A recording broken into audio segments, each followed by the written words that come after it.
Rocío, tenemos el micro para la sala, ¿no? Un honor y un placer estar aquí.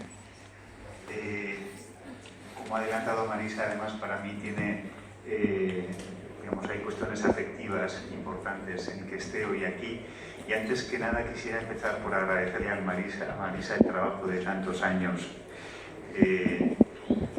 Para mí me parece que conseguir un lugar con la magia que tiene este lugar, digamos, con la gente que llega, ¿no? Y enseguida se puede sentir tan vinculada con actividades culturales, sociales, deportivas, conocer tanta gente, ¿no? Que está en un momento, digamos, tan incipiente de su vida, me parece que es maravilloso. Así que gracias por el trabajo de tantos años, del que yo egoístamente me estoy indirectamente viendo beneficiado. Marisa, muchas gracias. Y Marisa y yo somos bastantes años en un encuentro de lenguas castellanas, o sea, en el primer encuentro de psicoanalistas de lengua castellana, que nos recibió en su casa, que además nos puso una merienda, ¿no? Estupenda, y nos trató muy bien. Así que ya veis que tengo motivos para estar muy agradecido. Bueno, hemos hecho varios ciclos de cine y psicoanálisis, y para mí la metodología que a mí me ha gustado más, o sea, más que daros una charla y yo, quiero establecer un diálogo con la sala para pensar conjuntamente.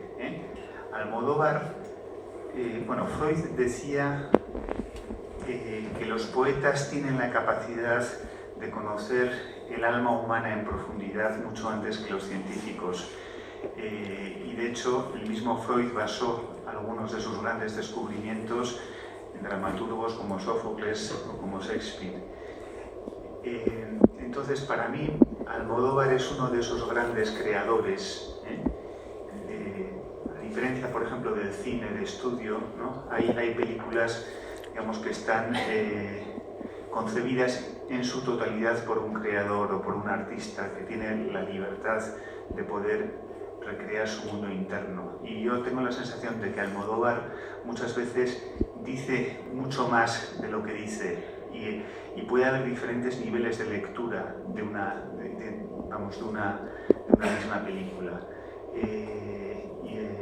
Yo he tenido la oportunidad en diferentes ciclos de comentar varias películas de él, y cuando más en profundidad las veo, más cosas voy entendiendo que me han pasado desapercibidas en momentos anteriores. Entonces, por eso yo preferiría empezar con algo muy abierto. Os voy a decir una cosa, la experiencia que tengo yo en este tipo de foros es que al principio cuesta mucho intervenir, pero luego al final cuesta mucho terminar, ¿no? Entonces, yo a las 9 voy a salir corriendo, ¿no?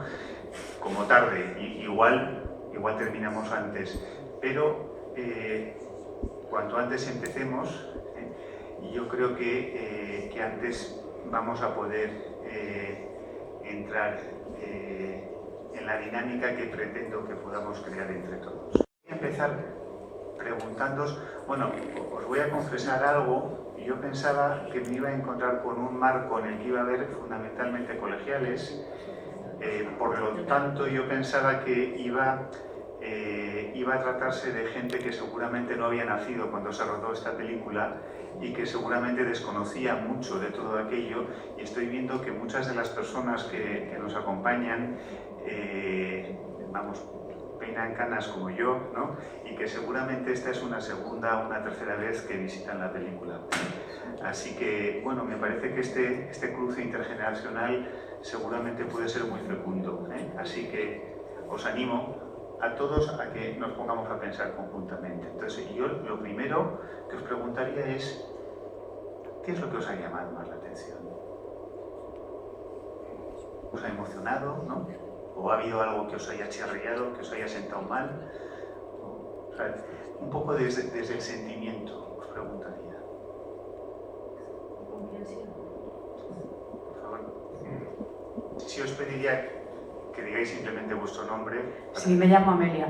Buenas tardes a todos. Buenas tardes. Es que voz tan bonita tengo. Sí, lo que me ha llamado la atención ha sido la comprensión. La comprensión sobre todo de la protagonista, Cecilia Roth, ¿no? Lo pasa mal, pero comprende a su... Estoy aquí. Pero comprende a su marido, y cuando pierde a su hijo, pues aún los problemas que ha tenido con él, quiere darle la noticia de que ha sido padre, y le comprende. Y la comprensión también con todas las personas con las que trata. La comprensión ante el artista, con la artista, mejor dicho, la comprensión con la hermana, la comprensión con todo el mundo. Eso es lo que más me ha gustado de la película. La capacidad empática de Manuela, ¿no? Sí. Es lo que Sí, exactamente, la empatía, efectivamente, es la palabra. Más que comprensión, empatía sería Vale. lo suyo. Vale. Vamos a ir viendo así más reacciones primeras, un poco a bote pronto.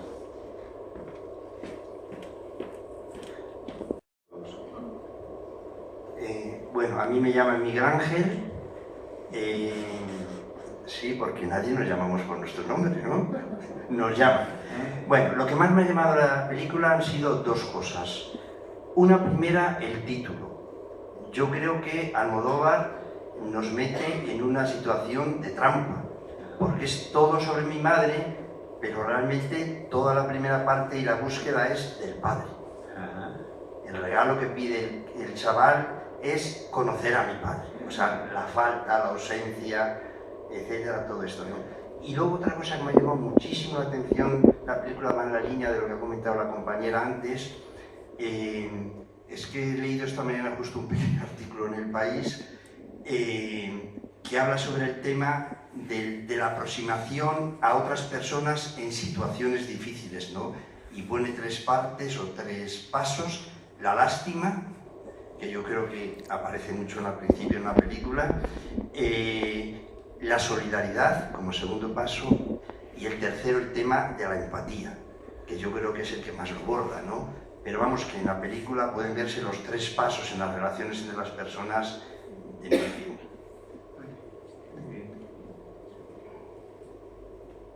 Una cosa, cuando ¿de la madre de quién se está hablando para ti? Bueno, voy a permitirme tutear a todo el mundo, si no os parece mal. Si alguien se siente incómodo, no tengo ningún inconveniente en que cambiemos. Y la película muestra diversas situaciones de madre, de esos personajes, ¿no? Pero realmente solo muestra, me parece, de forma importante, uno solo personaje de padre, con varias madres. Entonces yo creo que es el eje ese de la ausencia hasta el final de la película el que realmente, sobre el que está pivotando un poco la película, ¿no? Y bueno, yo creo que en ese sentido yo creo que es una trampa al espectador, porque le hace como intentar repensar sobre las madres cuando realmente lo que está de fondo y lo que se está buscando es el padre, ¿no? Y yo creo que eso se ve también en la película muy claro cuando Rosa Sardá, la primera vez que aparece, está falsificando pinturas. Es la falsedad realmente, ¿no? Es lo que está. Muy bien. Hola, buenas tardes. Yo soy Vicenta García Aparicio. ¿Perdón? Vicenta. Y lo que más me ha llamado la atención es el corte, digamos, es esa separación, pero que no es con despedida, o sea, que es una separación que hace que haya una vuelta, ¿no? Y que está también metaforizado en la última parte con el viaje de tren, con el bebé y luego de vuelta cuando tiene 2 años, ¿no?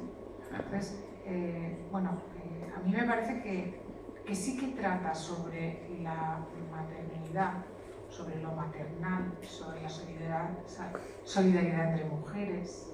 Yo creo que, que en este aspecto es como que trata de mostrar desde diferentes ángulos, ¿no? Los travestis que se convierten en mujeres y que tienen una sensibilidad femenina muy acusada, ¿no? Pero sobre todo a mí lo que me llama la atención es esto, es el trayecto de ida y vuelta. Y sobre todo la vuelta cuando la ida no ha podido darse, digamos, con despedida, ¿no? Sino con ruptura. Bien, no sueltas el micrófono todavía, Vicenta. quisiera que tengamos un poco como telón de fondo que este ciclo pretende, en este ciclo se pretende que reflexionemos sobre el género, ¿no? Sobre el sexo y el género. Sabéis que son temas que yo he trabajado mucho en la clínica y tengo varias cosas publicadas, pero quería que Me parece que esta mujer, cuando no sabe qué hacer, desaparece, ¿no? Esto es un corte. Vamos a ver, entre los padres de la hermana Rosa y ella, ahí hay también un corte. Y un corte, efectivamente. Y luego, hombre, yo también subrayaría la figura masculina, la función paterna está como totalmente desvaída y ausente, ¿no? Tanto del padre de la hermana Rosa, porque está ya demenciado tal, y como del otro que está en otra órbita, ¿no? Un par de cosas. Esto es omnipresente en la filmografía de Almodóvar. Los hombres, o el padre, o es un padre perverso que quiere violar a sus hijos, o es un padre ausente, ¿no? Bueno, la figura de Mario queriendo una filiación de agrado va un poco en la línea, ¿no? Como del padre perverso, y luego Fernando Fernán Gómez, que la verdad es que es tremendo, ¿no? Cuando le pregunta a su hija, cuando le dice el perro se va con cualquiera, ¿no? Y, entonces la figura del padre también, Miguel Ángel, te referías a la figura del padre como ausente, efectivamente está muy ausente, pero yo estaba pensando en otro corte. Estaba pensando en el corte de las fotografías. Todas las fotografías están cortadas, ¿no? Seguimos.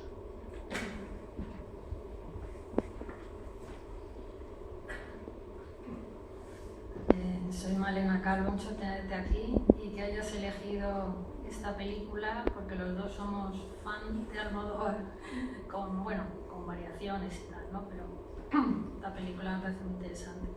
Bueno, yo creo que sí es verdad que es una película que tiene más, ahora, es una película que tiene tantas ramificaciones, ¿no?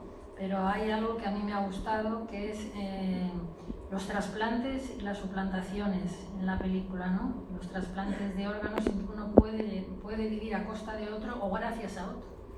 Y la suplantación de identidad o de funciones, porque Almodóvar es muy sobredeterminado en las películas, entonces habla de muchas cosas a la vez, aunque sean de fondo, como por ejemplo que sale mucho en la película lo de un tranvía llamado Deseo y Eva el desnudo, que en realidad son películas en las que habla de que una persona quiere suplantar y arrebatarle el sitio a otra, ¿no? Pues yo creo que eso tiene mucho que ver también con todo lo que se habla en la película de la identidad de género, ¿no? Y de la identidad sexual. Y hay una cosa que me parece muy interesante, como al final de la película también hay una vida que es suplantada por la del otro, ¿no? Porque el pequeño de alguna manera va a ocupar el sitio del hijo perdido, que no sabemos si ha podido hacer el duelo, porque es un duelo realmente difícil. Y entonces, no sé, bueno, eso es lo que te quería decir, que es todo sobre mi madre y todo sobre los hijos, ¿no? Y qué significan en la vida de una persona. Me parece que es muy interesante que traéis dos palabras, la palabra trasplante y la palabra suplantar. Las dos tienen la misma raíz, plantar, que es una metáfora que viene de lo vegetal, plantar una planta, ¿no? Que crece, pero que también es algo que tiene que ver con cuando se planta una semilla, ¿no? Cuando se planta un embrión en el útero que empieza a crecer, ¿no?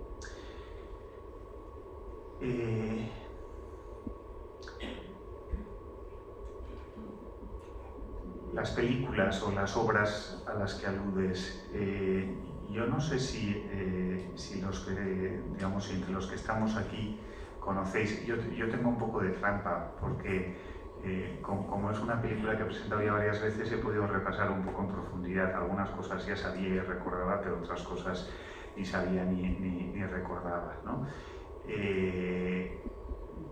Entonces lo dejamos un poco ahí, y si hay alguien que recuerde cosas de un tranvía llamado Deseo, o sea, por qué está tan presente, ¿no? Si no, yo os contaré varias cosas de ellas para que veamos cómo Almodóvar no pega una puntada sin hilo. O sea, que cada elemento que aparece está ahí.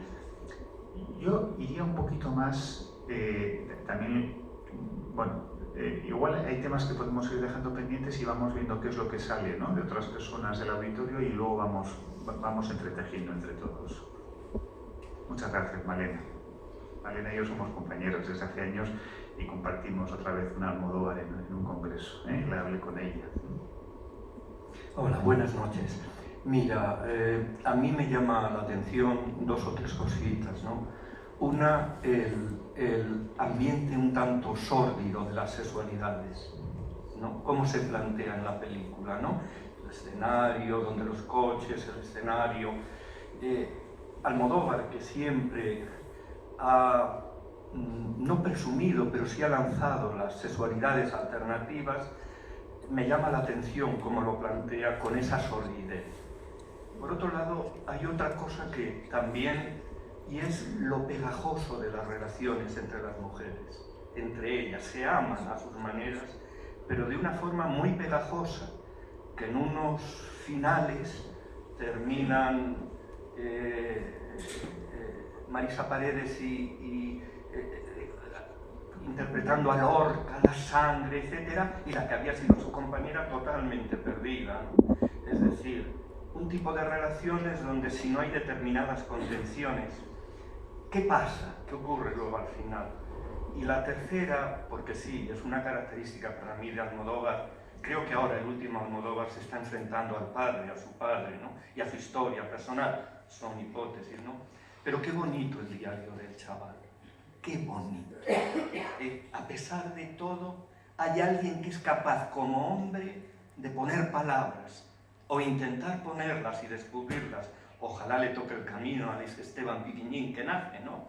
Pero cuando se pueden articular palabras es mucho más fácil. Y yo entiendo que ahí se sale de lo simbiótico, pegajoso, fusional y se da un salto a la entrada de esa otra función, que pareciera que debería representar el padre o no, no se sabe, ¿no?, pero que está ahí. Un par de cosas. Perdona, ¿cómo te llamas? Que Yo soy César, me llamo César. César. Una pregunta. ¿Qué te llama la atención de la escena de Marisa Paredes al final, interpretando a Lorca? Me llama la atención nuevamente la sangre, ¿no? ¿Qué dice de la sangre?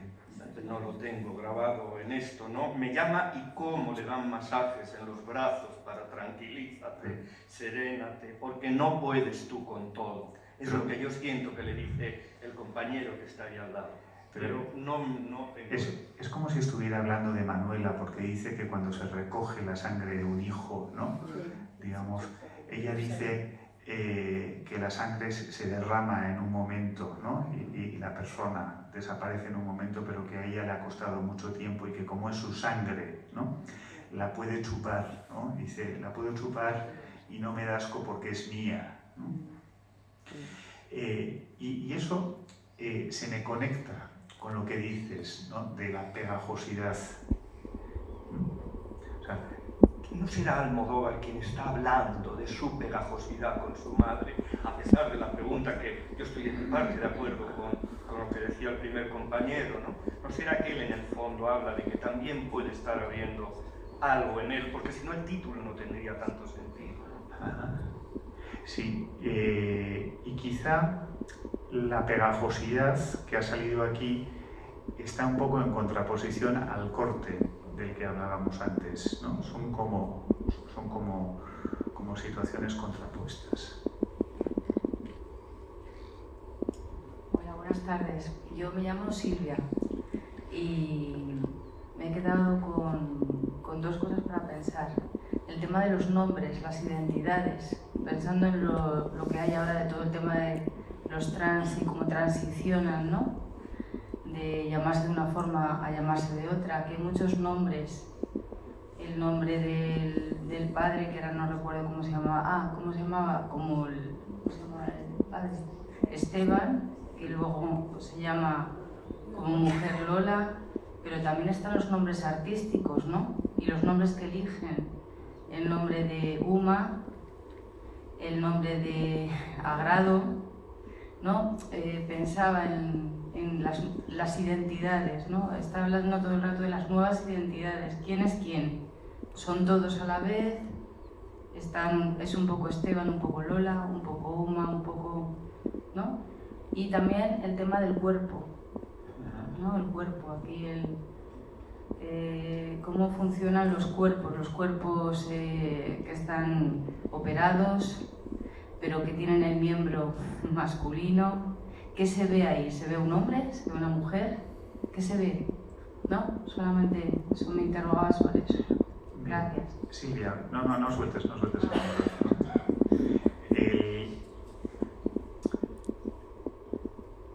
Yo te preguntaría por el apellido de Uma, porque ella habla de por qué se pone el nombre Uma, porque toda su vida ha sido humo, le dice a Grado, ¿no? Y de su apellido. No me acuerdo del apellido. Rojo. ¿Te dice algo el rojo en esta película? La sangre, ¿no? También. La sangre y no sé.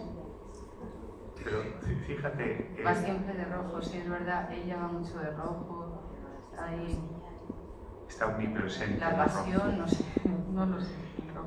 Bien, para mí hay una contraposición entre la sangre que se chupa, la sangre derramada, porque la sangre derramada es una sangre coagulada, es una sangre que es más granate, más parduzca, ¿no?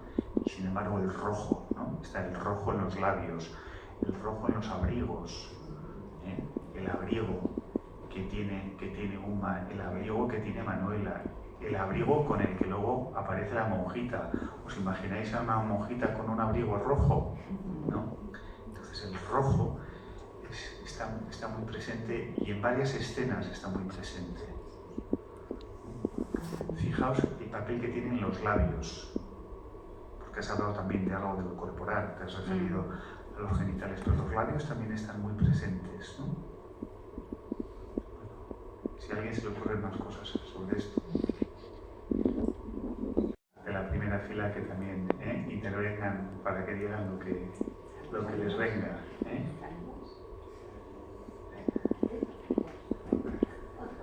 Porque yo creo que posiblemente varios de ellos no hayan visto previamente esta película, están un poquito en desventaja. O sea, es la primera vez, pero la primera vez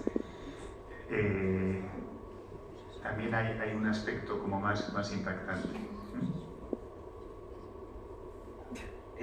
Vale, yo soy Ángel.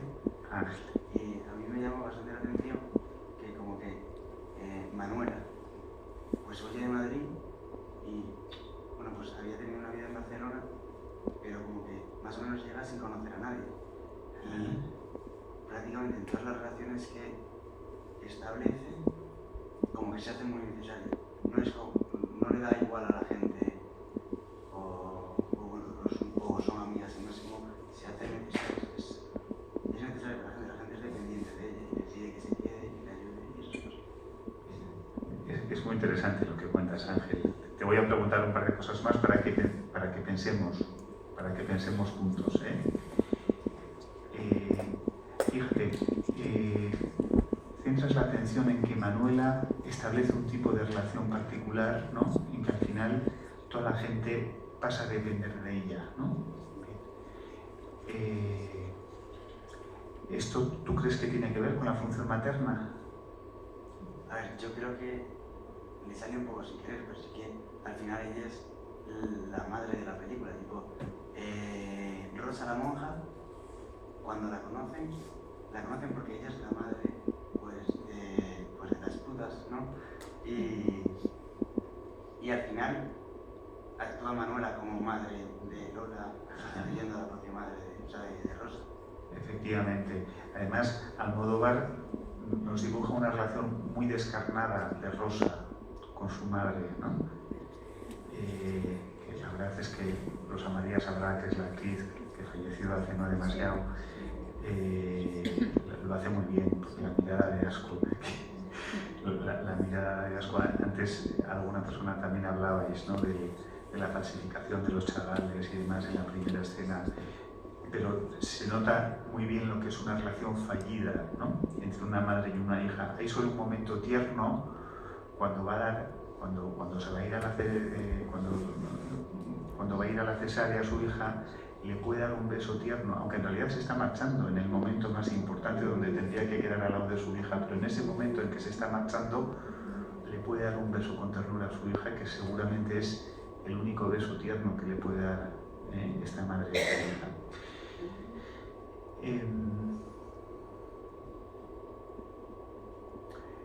Bueno, vamos a ir siguiendo con más cuestiones por ahí arriba. Primero, pues, bueno, han pedido aquí abajo, igual lo hacemos aquí abajo y luego vamos ahí arriba para no hacerle moverse tanto a Rocío. Bueno, yo soy Ander. Ander es mi hijo.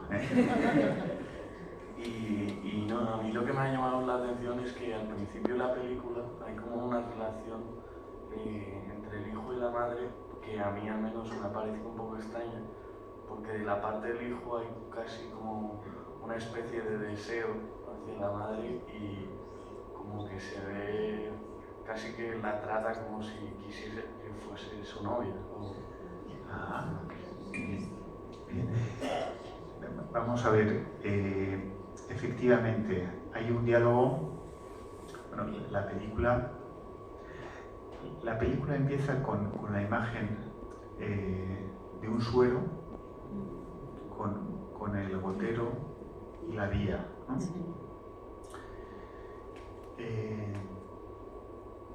Y después, o sea, yo creo que aparece algo de lo del hospital y enseguida pasan a la escena en que están en casa, ¿no?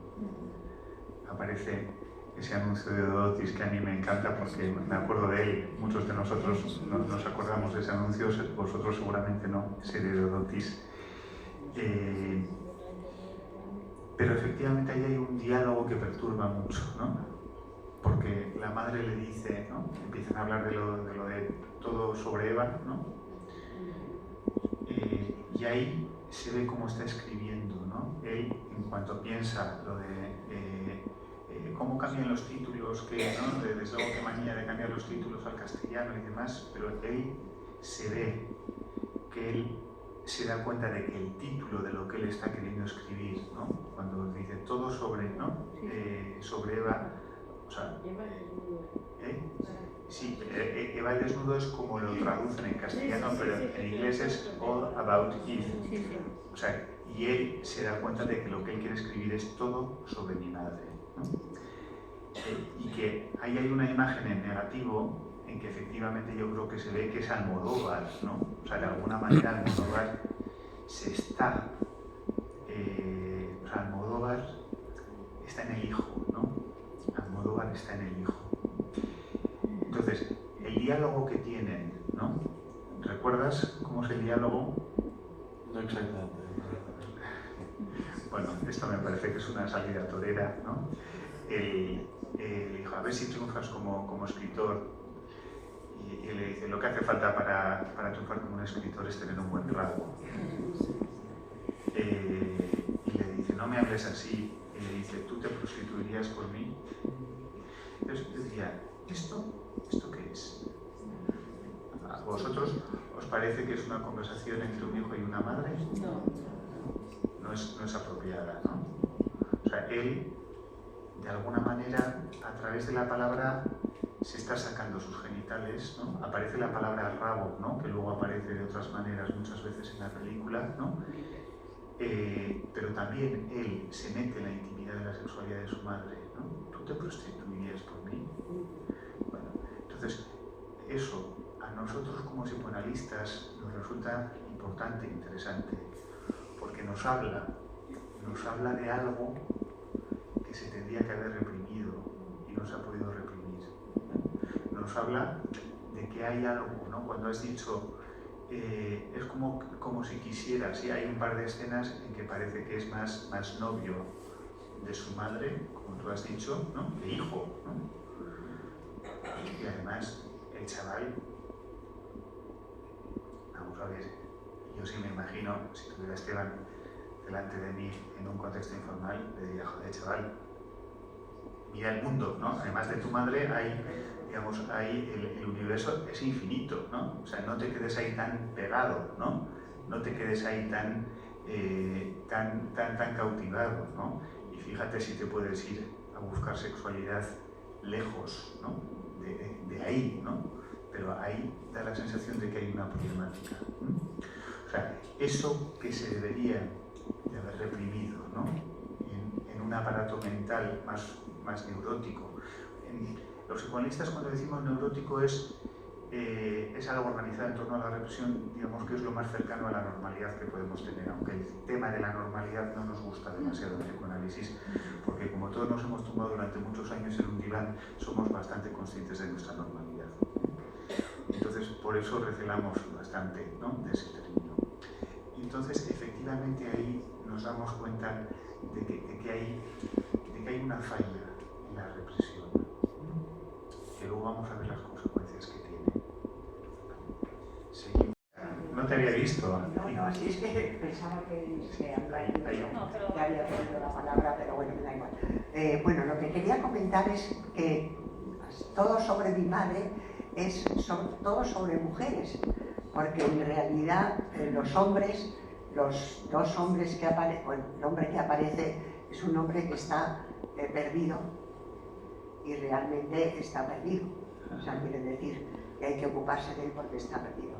Y el resto de hombres, los padres, se han hecho mujeres, han hecho un travestismo para ser mujeres y están expresando todo lo que implica cuando dices todo sobre mi madre, es todo sobre por qué los hombres, también preguntaría yo, y estos que salen en la película, hacen ese travestismo que realmente al final la película es una película en la que presumen de su nueva condición, podríamos decir, agrado, por supuesto, y están orgullosos de ella de alguna manera, y parece que el conjunto de la sociedad en la que vive también les acepta y están orgullosos de esa misma relación. O sea que realmente en la primera vez que el primer hombre que sale, bueno, el padre de los hijos de Esteban, realmente es un hombre que al final también dejó a su mujer haciéndose travesti y haciendo podríamos hacer un travestismo. Entonces, es una película de mujeres. Todo sobre mi madre es porque los hombres se quieren seguir siendo mujeres también. Los hombres también quieren realmente encontrarse con lo que implica el placer de la mujer, la sensibilidad de la mujer, todo lo que de alguna manera implica para ellos esa posición femenina.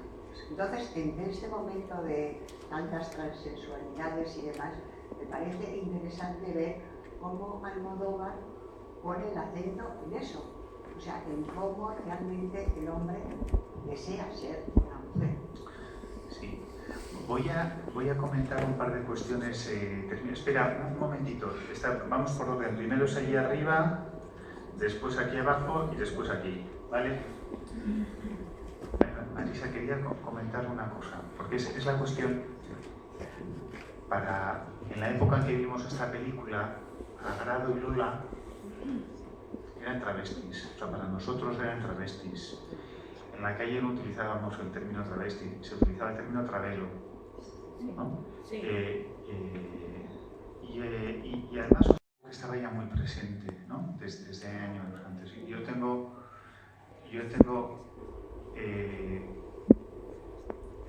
un amigo muy pirata que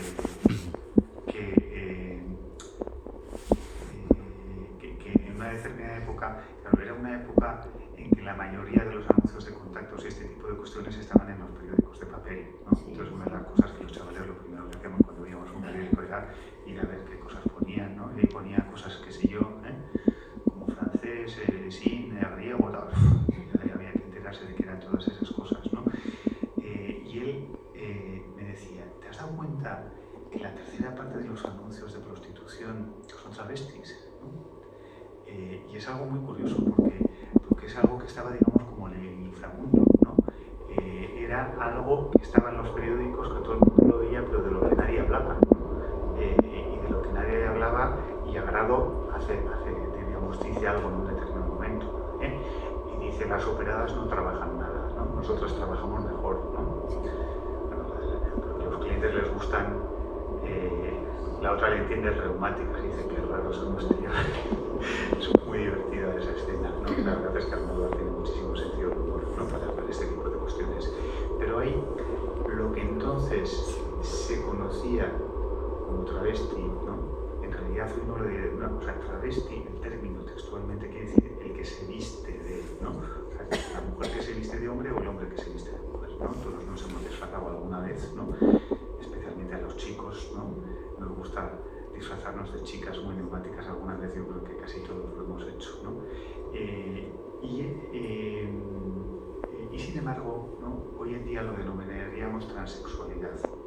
Ahora bien, yo dirigí una tesis de transexualidades de hombre a mujer y, digamos, el objeto fundamental de estudio era cómo era la representación de estas personas de su primera familia de infancia. Y lo hacíamos a través de dibujos y medíamos toda una serie de variables en esos dibujos. Entonces, simplemente nos encontramos con un dato y lo comparábamos con lo que hoy se denominaría hombres cis de la misma edad variados con toda una serie de variables para ver si había diferencias significativas en cómo se representaban a su familia de primera infancia, y las encontramos, ¿no? Algunas de las cuales luego os diré, ¿no? Que tienen que ver con estar demasiado pegados, ¿no? A una madre, y que tienen que ver con figuras paternas muy negligentes o ausentes, ¿no? Que tiene mucho que ver también con esta película. Pero lo que os quería decir es que, si bien para una mente edípica quiere decir organizada en torno a la represión, ¿no? Con el incesto y lo parecida, bien estructurado, para una mente edípica se podría entender, ¿no?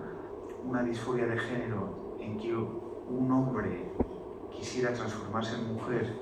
Es más curioso lo que nos encontramos aquí, porque aquí lo que nos encontramos es con personas que necesitan tener atributos del hombre y atributos de la mujer, ¿no? Dice Manuela en un determinado momento, Lola tiene lo peor de un hombre y lo peor de una mujer. Entonces, en el estudio nos encontramos que había aproximadamente una tercera parte de los sujetos, trabajamos con personas que participaban voluntariamente en la investigación en una unidad de género.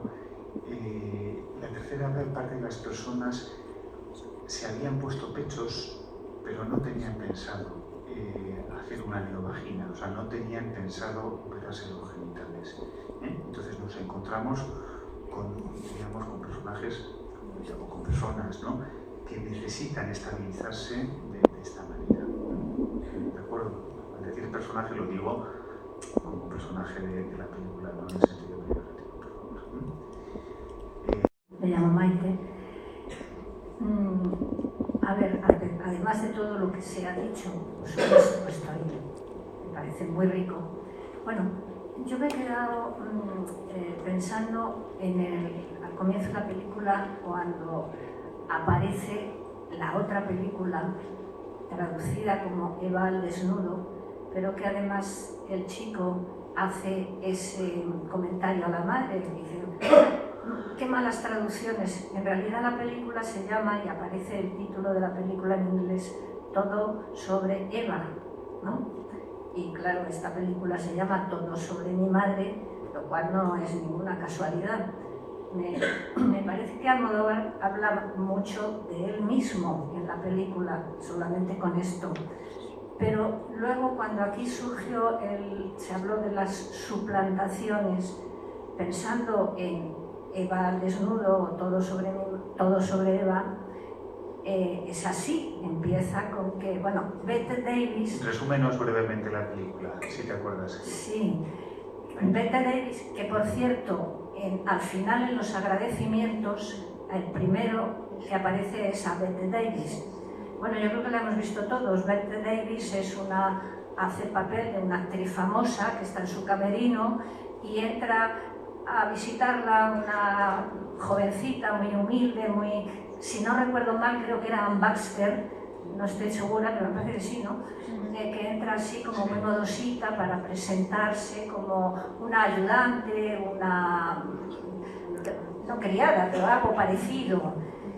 Y una de las primeras, a continuación, una de las primeras escenas que aparece es esta, bueno, el papel que hace Anne Baxter, esta poniéndose el manto de la actriz, de Bette Davis, y sujetando en sus manos un premio que le acaban de dar, ¿no? ¿Lo recordáis, no? Es así. Ahí lo que parece claramente es una suplantación, no ese es su deseo. Al final la película termina con que efectivamente la aprendiz se convierte en una actriz famosa también, etcétera, etcétera. Todo eso. Y claro, yo estaba pensando, y esto que para Almodóvar, ¿no? ¿Qué ha representado esto para él, para que lo presente en esta película como de entrada, ¿no?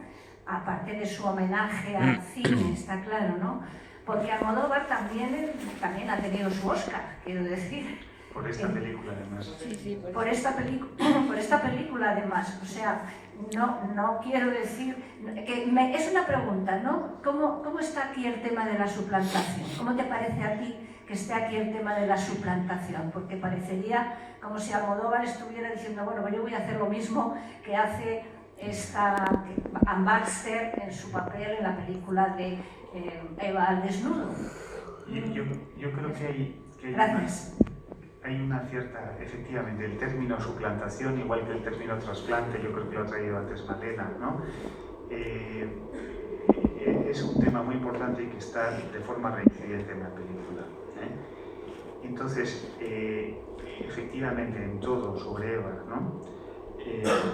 Eva al desnudo, Anne Baxter termina por suplantarle, ¿no? A ella igual, ¿no? Que Manuela le suplanta a Nina en la película, ¿no? Entonces, exactamente, digamos, esa misma historia. Y además, fijaos como Bette Davis empieza diciendo los fans son unos descerebrados, ¿no? O sea, los desprecia, y en realidad ahí está el lugar de Esteban con el que se identifica Almodóvar. Entonces, y el tema de la suplantación, fijaos como también al final Manuela suplanta a Rosa, ¿no? A Rosa la monjita, ¿no? O sea, porque como se muere es la que suplanta en la función materna, ¿no? De Esteban, aunque luego al final nos dicen que la madre de Rosa, ¿no? Que la madre de Rosa ha cambiado y está mucho mejor y demás, pero claramente quien asume, ¿no? La maternidad, la función materna del pequeño Esteban es Manuela, ¿no? Entonces, hay una sobredeterminación, pero fijaos cómo también Almodóvar al final dedica la película a todas las mujeres, ¿no? Que han tenido que representar a otras mujeres, ¿no? Y fijaos que hay una historia, a mí me recuerda un poco también como era el ocaso de los dioses, la caída de los dioses, que de alguna manera refleja a qué es lo que pasa cuando la actriz, ¿no? Ya va siendo mayor y ya deja de poder interpretar el papel de jovencitas, ¿no? Que es una de las cosas que pasa en Eva al desnudo, ¿no? El crepúsculo de los dioses. El crepúsculo, el crepúsculo de los dioses, que también es una historia que toca algo parecido. Y hay algo parecido en un tranvía llamado Deseo. Un tranvía llamado Deseo, en que el papel de Blanche, que es el que está representando en esta película Un mar rojo, ¿no? Vamos, que es Marisa Paredes para su nombre de la vida real. Blanche es una mujer, digamos, de una familia muy adinerada, ¿no? Del sur de los Estados Unidos, que tiene una hermana pequeña que se ha casado con un inmigrante polaco, ¿no? Proletario rudo, ¿no? Que es Kowalski. Entonces ella, en realidad la historia de Blanche es complicada porque Blanche tiene un pasado psiquiátrico, tiene un marido cuya homosexualidad se describe en un determinado momento y se termina suicidando, y ella, digamos, está en un psiquiátrico, pero entre otras cosas se escapa a la casa de su hermana, en Nueva Orleans, al tranvía, porque ahí, en Nueva Orleans, hay un tranvía que se llama Deseo, y entonces vive en una casa a la que se llega en ese tranvía, ¿no? es una obra de Tennessee Williams, que también es un escritor homosexual. Luego entramos también en Truman Capote y ¿no? en Música para camaleones. Pero hay algo muy importante, y es que a Blanche la expulsan porque ella es maestra en un determinado lugar y tiene una relación con un alumno. Entonces la expulsan y ella llega, ¿no? O sea, lo que se representa es cuando llega a casa de la hermana, pero ella tiene ese pasado psiquiátrico, pero ese pasado traumático con el tema del marido y el tema del hacer con un alumno. El tema de una maestra con un alumno nos volvemos a encontrar con lo que comentaban antes por aquí, por delante de las relaciones, ¿no? Más incestuosas. Vale. Seguíamos. Bueno, yo soy Laura. Laura. Y a mí me parecía curioso varias cosas. Para empezar, el nombre de la película, que también lo han mencionado por aquí atrás antes, que hablaban sobre cómo la película trata sobre todo sobre mi madre, pero también gran parte de la película es descubrir un poco lo que pasa con el padre. Pero al final me parece curioso porque creo que al final estamos hablando, el título también habla sobre el padre, porque al final también es una madre. Entonces eso me parece curioso el juego un poco, que también es que habla sobre la propia madre de Esteban, habla sobre la búsqueda del padre que termina siendo madre, y habla también sobre relaciones de madre e hijas y tal, pero bueno, eso no es lo que yo quería tocar. También me ha parecido interesante porque también lo hemos comentado antes, que Esteban parecía que tenía como una especie de deseo hacia su madre. Y no sé, por una parte, o sea, pienso en cierto modo que a lo mejor tampoco llega a ser un deseo como tal, sino, o sea, un deseo sexual hacia ella, o también un deseo de interés por la mujer como tal, también tiene Liz, que no digo que sea evidentemente hereditario ni nada, evidente que no. Pero también me parece curioso que puede ser que Esteban también esté pasando por un interés, una curiosidad sobre el sexo opuesto, más allá del sexual, sino también personal, no sé si me explico. Sí, como además el nombre de Eva, para nosotros pertenecemos a una cultura judeocristiana y Eva supuestamente es la primera mujer, ¿no? Claro. O sea, que hay algo como de la mujer en genérico, ¿no? Claro, entonces no sé si también hay en Esteban un interés sobre que no termina de sentirse, que también quiere como experimentar, o sea, como también un poco confuso sobre ese sentimiento. Me ha llamado la atención cómo se trata la transexualidad teniendo en cuenta a cómo se trata ahora, porque creo que ahora la mayoría de personas transexuales con las que te encuentres, la mayoría no es que renieguen sobre su pasado, pero por ejemplo, la mayoría no les gusta decir su nombre de cuando no habían pasado la transición, o creo que se le dice el dead name, creo que se dice dead name, nombre muerto. Death name, sí.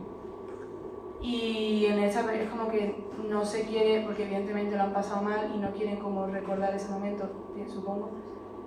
Y en esa película es todo lo contrario. Las personas transexuales y que han hecho la transición y que están en ello, lo que sea, Creo que es muy interesante el contraste que traes en cómo se escuchaba esto entonces y cómo se escucha ahora, ¿no? Porque yo creo que en el ínterin está sucediendo, digamos, como una gran revolución, ¿no? Y es que el género, yo creo que para vuestra generación, la asignación de género se está empezando a considerar prácticamente algo alienante, ¿eh? En la Asociación Psicoanalítica Internacional hay una sección de podcast donde me pidieron hablar de esto, de por qué y para qué el género, ¿eh? Entonces, si os interesa, lo podéis escuchar, está en inglés y en castellano. Pero yo te haría una pregunta, Laura, de Esteban, del interés que tiene, ¿no? En la madre, ¿no? Como una mujer genérica. Y yo te diría, ¿por qué muere Esteban? ¿Qué le pasa a Esteban? Esteban se muere intentando conocer a una de sus mayores figuras de, ¿cómo se dice? Perdón. Sí, de admiración, ¿no? Sí, o sea, eres fans de esta mujer, ¿no? rol a seguir, uno de sus roles a seguir, una de sus figuras más... Luego fans así con ese, pues, en homenaje a Grado, que dice que se tiene que decir fans así con ese. Bueno, yo te diría una cosa, él quiere un autógrafo, pero un mar rojo no se lo quiere dar, y él insiste, ¿no? Entonces, ¿qué le pasa a Esteban? Que quiere conseguirlo a toda costa. ¿Tú crees que si él no hubiera insistido, le habría atropellado un coche? No, claro que no. Vale, entonces, ¿qué es lo que le mata a Esteban? El interés por la mujer. Yo te diría, le mata la dificultad para poder renunciar. Esto se conecta con lo que hablábamos antes, ¿no? Del tema de la represión. Si él se hubiera podido frenar, además, fijaos cómo Almodóvar nos dibuja la escena en que van a entrar en el teatro, ¿no? Entonces está el hijo escribiendo sus notas en una cafetería y está la madre, ¿no? Con el vestido rosa, con el abrigo rojo, justo al lado de una foto enorme de un mar rojo, ¿no? Con los labios rojos, ¿no? Y enfoca al hijo y a los labios, ¿no? Y entonces él va a pasar y casi le pilla un coche. Casi le pilla un coche en ese momento, luego le pilla el coche que le pilla de verdad, y luego a Manuela, después de hablar con Lola en el cementerio, casi le pilla un coche también.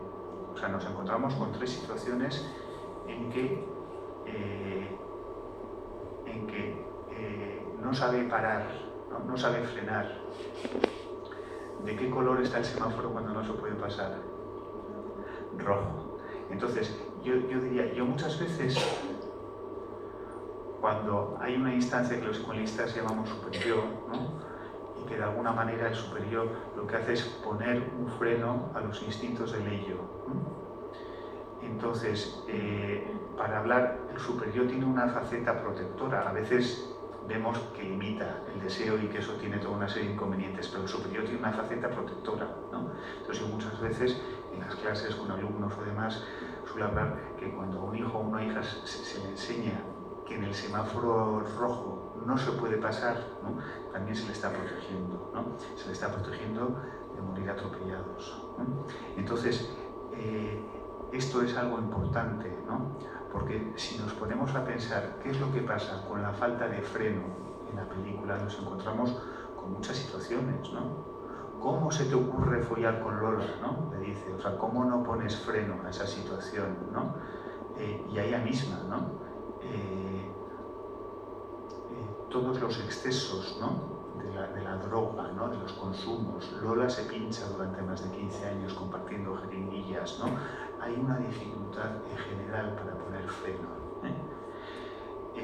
entonces, lo que me parece que es muy importante es que la represión sirve para muchas cosas, pero entre otras cosas puede servir, ¿no?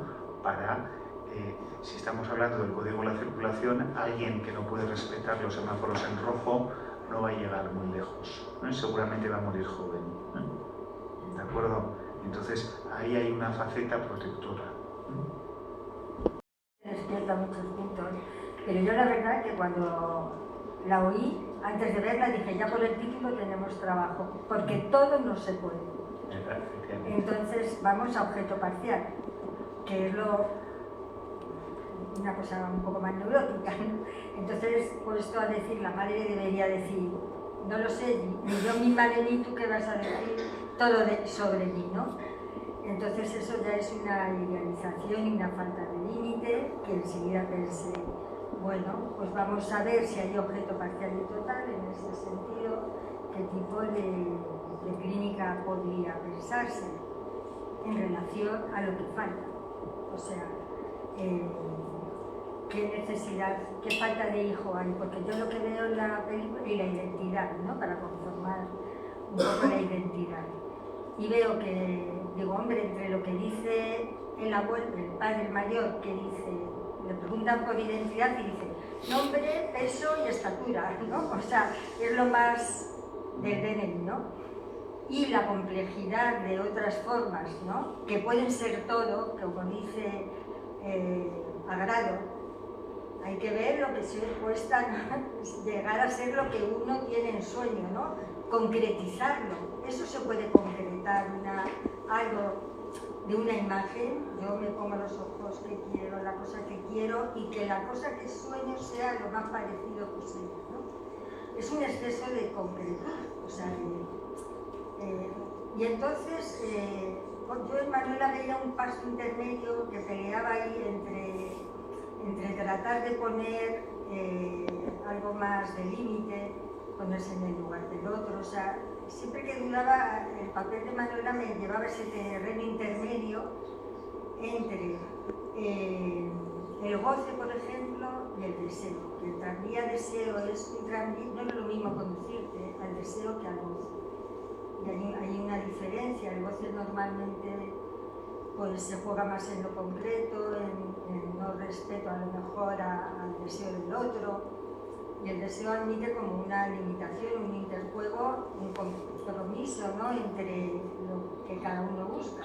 Bueno, vamos, si te parece, te voy a proponer... Perdona, ¿cómo te llamabas? Nati. Nati, la palabra todo me interesa. Todo. Porque la palabra todo... Yo me acuerdo que cuando estaba preparando el MIR utilizamos una paradoja russelliana, o sea que soy consciente de que es una paradoja lo que voy a decir, pero decíamos, si en el enunciado de la pregunta, ¿no?, siempre que en el enunciado de la pregunta ponga todo, nada, siempre o nunca, está equivocada. Porque decíamos que eso siempre es una idealización, siempre es imposible, ¿no? Utilizamos la palabra siempre para decirlo, y ahí es donde está la paradoja, ¿no? Pero la palabra todo nos habla de una plenitud, nos habla de una ilusión, ¿no?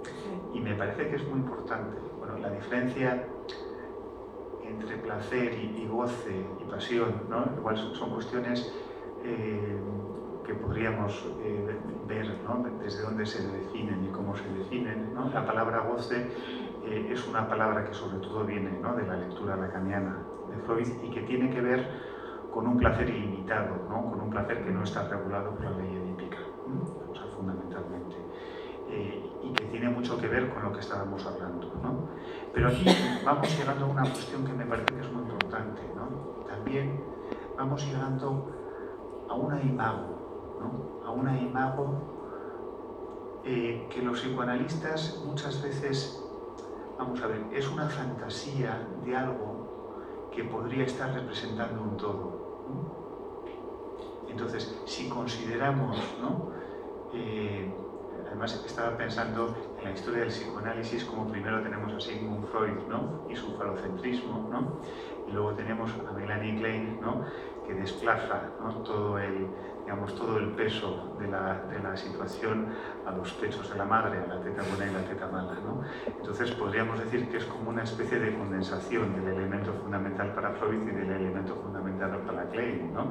Tenemos el falo, tenemos la teta buena y la teta mala, ¿no? Que ya dice Agrado que tiene dos, que no es un monstruo que tiene solamente dos, ¿no? Y entonces nos vamos acercando a algo de este lado, ¿no? Entonces yo os diría una cosa, porque esta imago más a lo largo de la historia, ¿no? Freud tiene todos los que conocéis ahora de Freud lo conocéis, tiene un ensayo sobre Leonardo da Vinci, ¿no?, que es fantástico, y en él es donde nos introduce la imago de la mujer fálica, y entre otras cosas él rescata la deidad egipcia mucho, ¿no?, que tiene cabeza de buitre, pechos de mujer y un pene masculino, ¿no? O sea, es una imagen que se ha ido reproduciendo en los diferentes momentos de la historia, y que también, ¿no?, en la época de Almodóvar está en los travestis, ¿no?, y hoy en día lo tenemos en los transexuales que han querido transicionar parcialmente, ¿no? Y que es curioso porque Agrado nos dice que es un tipo de persona que buscan los clientes masculinos para acostarse. Y vemos en la película, digamos, cómo Agrado entra en la compañía y todo el mundo, como dice, parece que es lo que os ha pasado a todos, ¿no?, que todos, ¿no?, esta Nina que le interesa, está el otro que también me interesa. O sea, digamos que todo el mundo está fascinado por esta imago que Agrado está representando, ¿no? Me parece que estábamos aquí ahora, ¿no? Y quería hablar... Otra Laura, ¿no? Sí, total. Lo que me ha parecido muy interesante, ligado con... Se ha hablado un poco de la atracción sexual de Esteban hacia la madre y también has hablado un poco sobre Freud, sobre la teoría de Edipo. Lo que yo tenía entendido era como este niño que tiene como un instinto, un apetito sexual hacia la madre y esto le crea una hostilidad hacia el padre. No sé si siempre se aplica así, pero me ha parecido muy curioso como Esteban al revés no le pasa para nada eso, o sea, sí que tiene la atracción, pero no la hostilidad ni el odio hacia el padre. Y en la escena, una de las escenas finales cuando están en el bar, están Manuela y Lola y le enseña el cuaderno, le enseña como una página de lo que escribió el último día antes de morirse, que ponía: me falta una mitad de la vida, no me importa quién seas ni cómo seas, necesito conocerte. Y pues eso me parece muy curioso, como que no sienta este repudio hacia el padre, que no sé si puede ser porque como ha estado tan ausente tiene como ese interés en conocerle, o porque también juega con el hecho de que Lola haya sido padre. Te diría, te pregunto varias cosas, Laura. Cuando Manuela se va a Madrid embarazada de Esteban, ¿no te llama la atención? O sea, a mí como psicoanalista, cuando un paciente me cuenta un sueño, muchas veces me gusta imaginarme qué diferentes versiones podría haber ido de ese sueño, ¿no? Por ejemplo, si yo sueño, os voy a hacer una pequeña confesión, justo antes de venir, de repente me ha entrado la duda de si la película la tenía que traer yo, ¿no? Entonces yo podía haber tenido ese sueño, ¿no? Que vengo aquí y que no tengo la película, ¿no? Y que no podemos hacer esto porque yo tenía que haber traído la película y no la había traído, ¿no? Pero si un paciente me cuenta un sueño como este, yo digo, ¿y este hombre por qué necesita soñar, ¿no? Que no puede traer la película? Cuando podía haber soñado que trae la película y que pasa tal o que pasa cual, ¿no? Entonces, para mí, en esta película yo te preguntaría, ¿por qué Manuela no reconstruye su vida en Madrid? O sea, corta con lo que le ha pasado en Barcelona y se va a Madrid, embarazada de Esteban en el tren, ¿no? ¿Por qué no rehace su vida en Madrid?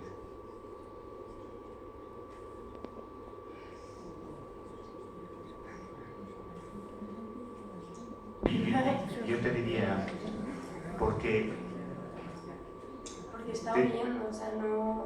Te voy a dar una pista de una cosa que decía Freud. Freud hablaba, antes hemos visto como la presencia del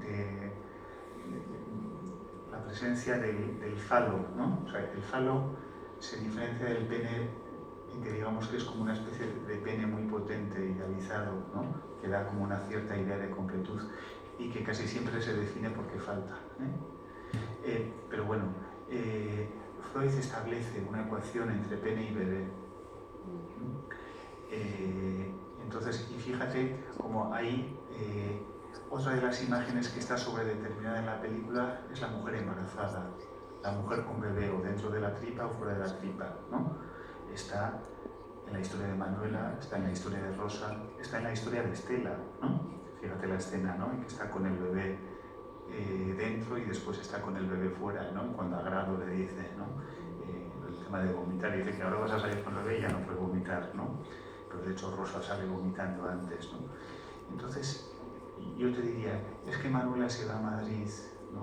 O sea, porque de alguna manera vemos toda la parte faltante de Lola, pero por otra parte también vemos a una Manuela que está encantada con su bebé, ¿no? Y que tiene puesta, la palabra que utilizamos los psicoanalistas es la libido, que tiene puesta toda su libido en la relación con su hijo. Entonces lo único que sabemos es que tiene un hijo, ¿no? Y que trabaja en el tema de los trasplantes, ¿no? Pero no sabemos nada más, ¿no? Entonces, yo te voy a contar una cosa del Edipo, ¿no? Porque esta lectura que has traído del Edipo, ¿no? Es como la lectura más clásica, pero Esteban en realidad hemos visto antes que le falta freno, le falta represión, y él dice que le falta padre, ¿no? Y yo os diría, os voy a traer una escena, ¿eh? Una escena. Imaginaos que Esteban, o sea, que la madre, o sea, que Manuela se hubiera vuelto a emparejar y hubiera nacido otro bebé, ¿no? Entonces habría habido un momento, ¿no?, en que Esteban se habría tenido que enfrentar a su madre con otro bebé en el pecho y con el padre, ¿no?, que sería el padre de la criatura, ¿no? Entonces en ese momento le tendría que haber dicho a Esteban, Esteban, tú no puedes, que ya eres mayor, el bebé sí puede chupar la teta, pero tú ya no puedes porque eres mayor, ¿no? Y papá también puede porque es papá, ¿no? En otro tipo de configuración, si fuera una pareja de chicas, por ejemplo, ¿eh?, o si fuera una pareja de chicos, ¿no?, en que el padre está ejerciendo la función materna, entre uno de ellos está ejerciendo la función materna, o la están compartiendo, habría un determinado momento donde pasaría algo parecido, ¿eh? Se le diría, tú ya no tienes un acceso a la intimidad del cuerpo de tu madre o de la persona que está en función materna, ¿no? Entonces, ahí es donde se transmite, donde se instaura la represión primaria que nosotros decimos. La represión primaria se instaura en el momento donde hay que renunciar, ¿no?, a tener un acceso directo al cuerpo de mamá. Por eso yo creo que Almodóvar, digamos, cuando nos dibuja los labios carnosos de la madre, es como si hubiera un acceso directo, ¿no?, que como Esteban no tiene ese freno, ¿no?, no puede frenarse, ¿no? Entonces eso, ¿no?, digamos, el padre o la función paterna, que la puede ejercer también una mujer u otra persona que no necesariamente tiene por qué ser el padre biológico, son los que ayudan a poner el límite a lo incestuoso, a decir, no puede haber un acceso directo a la intimidad del cuerpo de la madre, ¿no? Entonces, por eso te diría que en ese sentido, la hostilidad con el padre, claro, ¿no?, uno, digamos, Esteban ahí se cabrearía, diría, yo me cargaría al bebé y me cargaría al padre para poder tener acceso al cuerpo de mamá. Pero precisamente ahí es donde se está instaurando la interdicción del incesto y la interdicción del parricidio. ¿De acuerdo? Entonces, y la represión precisamente consiste en que esos elementos se puedan reprimir, ¿eh? Y los humanos necesitamos poderlo reprimir para poder vivir en la vida, ¿no? Si no, nos estamos chocando continuamente con los demás, si no tenemos la capacidad de frenar. Echa de menos un padre que le pueda poner ese límite y con el que poderse cabrear y con el que poderse quedar. Hola, buenas tardes. Yo soy Nati también. ¿Cómo? Nati también me llamo. Y a ver, ¿Cómo has dicho? ¿Dani o Nani? Nati, Nati. Ah, Nardi. Nati. Nati de Nati. Nati. Vale. Debo estar un poco duro de oído. No, también estoy nerviosa y lo pronuncio mal. A ver, yo era un poco reflexionar un poco así, en relación con la situación de sexo, género, de la época de la película y de actualmente un poco, ¿no? He estado escuchando a la chica joven, que me ha parecido genial el apunte que ha hecho. Yo creo que esta película, que es del año 2000, pero está ambientada incluso en los años 80, un poco por ahí antes, el hecho de la transexualidad. Está cierto también que ahí, en el tema de la transexualidad de los protagonistas, es algo que surge después de un proceso. Uno era camionero, el otro tenía su pareja, no es una cosa como... esa identidad sentida de mujer es algo que ha ido viviendo y se ha ido construyendo y han decidido en una etapa adulta de su vida. Actualmente yo creo que, aunque se manejan conceptos parecidos, es decir, por un lado está la identidad sentida, como en la cabeza, el género, por otro lado está el sexo biológico y por otro lado está el corazón, a quien amas, que es independiente. Además, los chavales, o sea, lo clasifican así muy claramente. En esta película yo creo que sí se nota la diferencia con lo que vimos actualmente, en cuanto que la persona o sea, Esteban o Agrado, su identidad sentida es de mujer, pero tiene claro que su sexo biológico es de varón. Es de varón, es decir, uno los ha operado, el otro además es padre y además cuando le presenta dice este es su padre, cuando le presenta a niño dice esto es su padre. Y luego también en el tema afectivo han amado a quien han querido, sea mujer, sea hombre, es decir, esos tres estratos son los que un poco en la película sí me parece que son un poco diferentes al momento actual, en el que en muchos aspectos, ¿no? Primero que la transición tiene lugar en algunos casos primero para puntualizar es que en el caso de la película no hay transición, no había posibilidad, es decir, lo que hacían es operaban, ponían 2 tetas y ya está. La transición es una cosa totalmente actual, el hecho de poder hormonarse y de poder crear neogenitales y cambiar un poco de fluidez. Pero lo que es la categoría de sexo biológico sigue siendo, ellos saben que eran hombres o eran mujeres, ¿no? Entonces un poco, bueno, ya me he liado un poco más, pero bueno, era un poco señalar esa diferencia y cómo actualmente sí que la identidad sentida al género tiende un poco a poder borrar lo que es el sexo biológico. Yo me siento Manuel, soy Manuel y siempre he sido Manuel. Para mí hay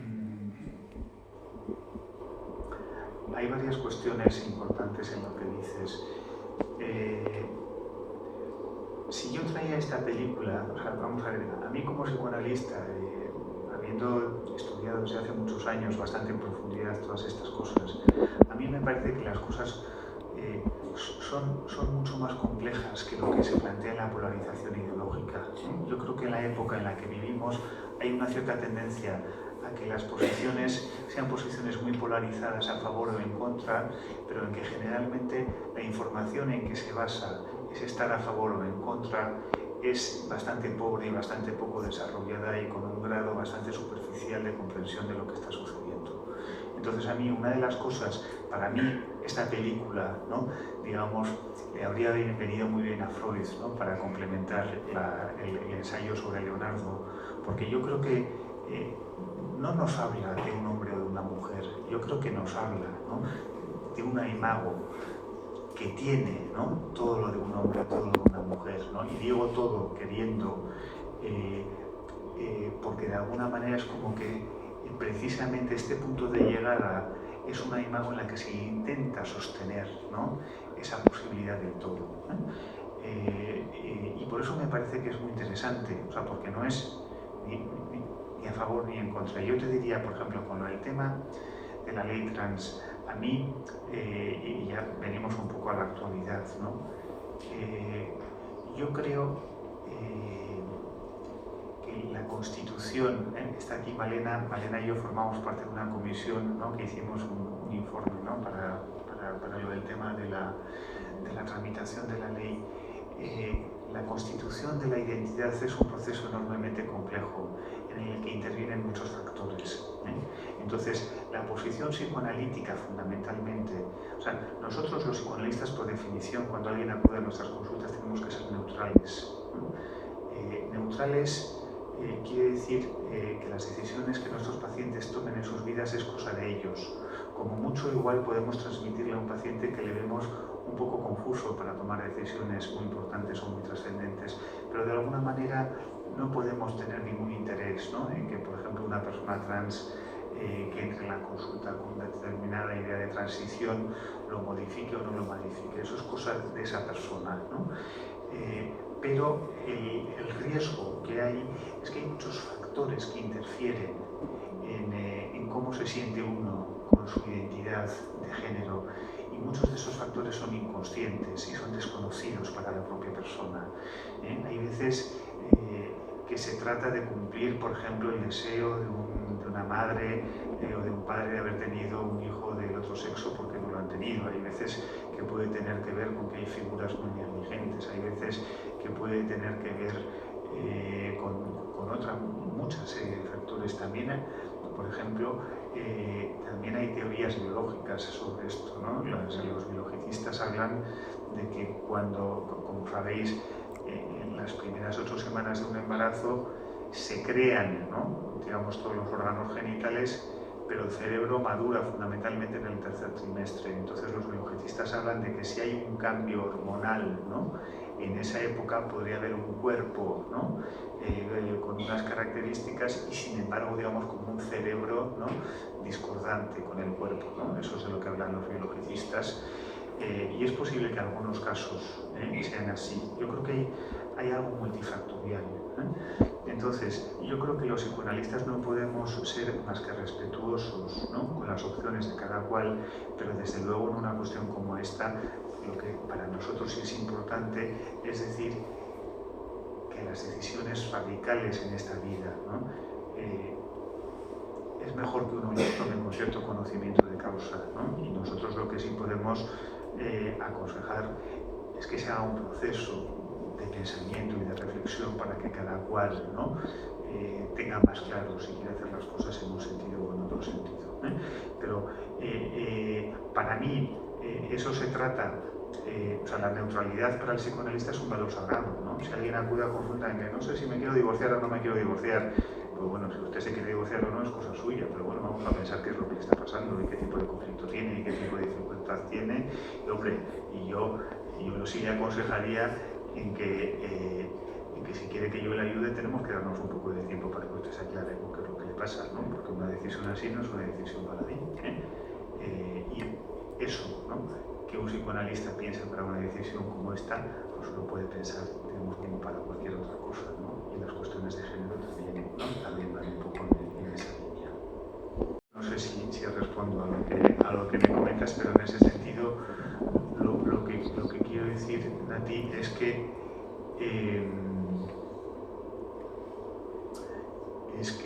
lo que Almodóvar nos trae, no se puede entender desde una mente límbica, ¿no? O sea, y yo creo que estos personajes, y a mí Agrado es un personaje que me agrada mucho, me parece tremendamente entrañable, me parece genial, ¿no? Tiene una ternura y tiene un sentido del humor fantástico, ¿no?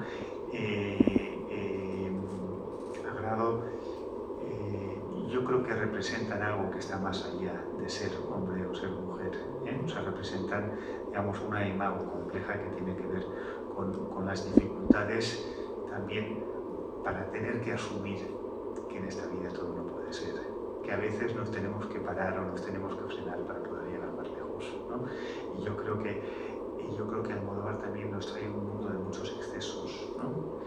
El tema del alcohol está muy presente, ¿no? Fijaos como Umar Rojo dice, yo me puse a fumar como una posesa para identificarme con Bette Davis, ¿no? Por ejemplo, pero nos encontramos y luego en por ejemplo, Truman Capote, ¿no? Música para camaleones. No sé si conocéis a Truman Capote, no sé, a mí me parece maravilloso Truman Capote. Y Música para camaleones, o sea, no me extraña que sea una obra que le gusta a Almodóvar, ¿no? Porque en la última parte tiene un ensayo autobiográfico, ¿no? Ese famoso donde él dice, soy drogadicto, soy alcohólico, soy homosexual, soy un genio. Y de alguna manera nos trae algo, ¿no?, de esos excesos, ¿no? Esteban lo dice, los que nos hemos criado en solitario con una madre, se nos pone una cara, ¿no?, una cara más seria, ¿no? Y también dice, se nos pone una cara más seria, ¿no?, como más intelectual, y a mí especialmente porque además yo soy escritor, ¿no? Y él, cuando su madre le dice, le lee el prólogo, ¿no?, de Truman Capote, dice, escribí, ¿no?, esto es como un látigo, ¿no?, que te da, ¿no?, y escribo desde los 8 años y dice, ¿no ves? ¿Ves como Truman Capote también? Pero yo creo que muchas veces son biografías y a Tennessee Williams le pasa algo parecido, ¿no? Eso viene es un poco de ese mismo grupo de autores que fueron los primeros, ¿no?, en manifestar públicamente su homosexualidad. Igual no tanto como después se hizo en el sentido de establecer un reconocimiento, ¿no?, y unos derechos para un colectivo, sino desde una parte, digamos, como mucho más provocadora y mucho más excesiva. Truman Capote era un provocador, pero como también lo fue Leonardo da Vinci. Y si a alguien le interesa, luego hablamos de un cuadro de Leonardo da Vinci. Y yo quería, volviendo un poco... Es un nombre muy apropiado para este colegio. Sí.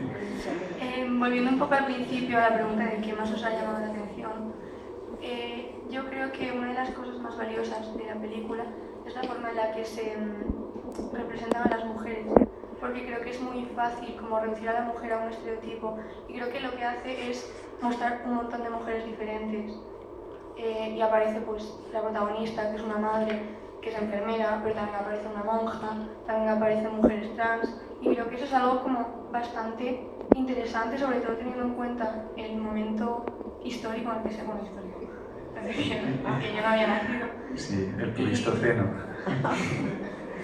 No, pero creo que sí que es algo que vale la pena destacar, que igual no es tanto psicológico, sino más social, pero me parece importante. Sí, una de las cuestiones que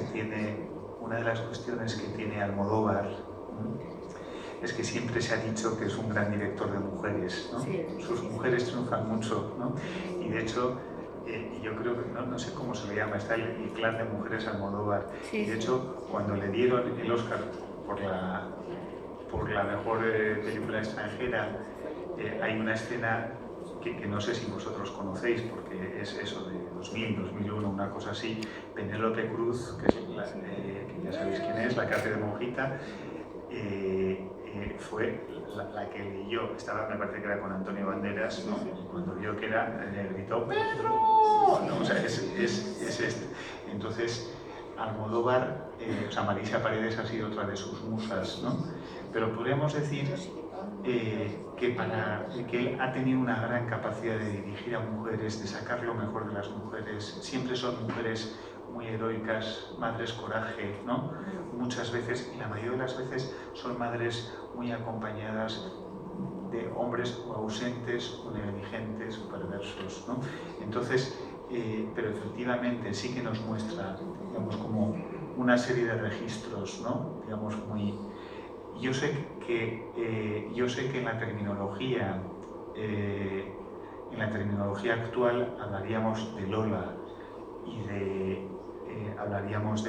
de agrado como de mujeres trans.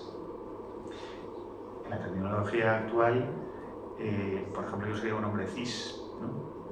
Pero eso es algo que a los de mi generación y las anteriores nos cuesta, porque el término cis es un concepto químico, ¿no? En química está el concepto de trans y cis, ¿no?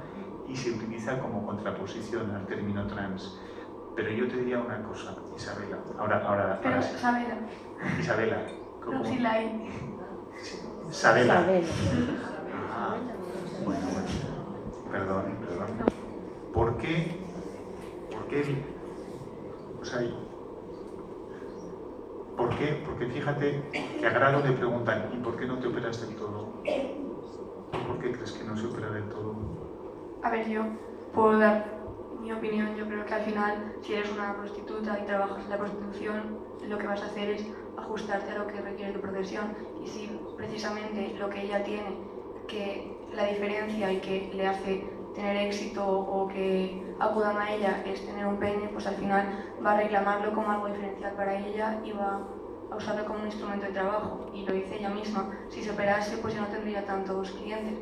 O sea, al final yo no creo que sea algo tanto identitario que ella quiera reclamar, porque yo sí creo que igual estoy muy equivocada o estoy planteando mi visión como algo tal, pero yo creo que ella sí es una mujer, pero al final que mantenga pues, un miembro sexual masculino es algo más utilitario a nivel trabajo que algo más identitario.